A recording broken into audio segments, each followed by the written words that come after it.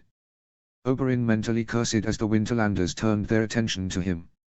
Sara's cousin, whom she had spoken of as being like a twin to her, as close to her and he was to Elia, was glaring outright at him, resting a gloved hand on the pommel of his sword. The lad's blue eyes blazed in raw fury, directed entirely towards Oberyn. They quite obviously knew that he had been acquainted with their princess, and they very clearly were not happy about it. He wondered just how much they knew, and how it had come out. Yes, Aegon cut in quickly, failing to cover his alarm fully. "I hate to impose, my lord. However, my wife is with child, and we have been under great stress these past few weeks, without any midwives to care for her. Is it possible for a mass, apologies, a healer, to see to her?" Save for Magnus No, who continued to glower at Oberyn, who subtly braced himself in case he was attacked, the group looked back at the king claimant and his queen. "Indeed," Magna Torren replied evenly.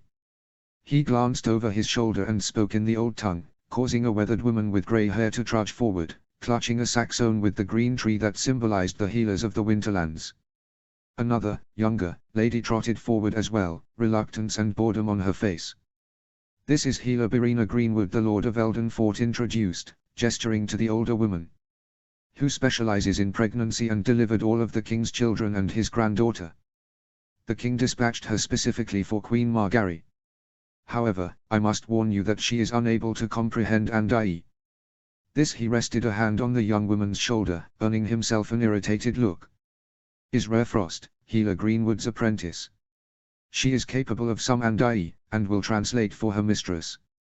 "We thank you sincerely for your aid," my lord Aegon stated, guiding his wife closer to the healers with his hand on the small of her back.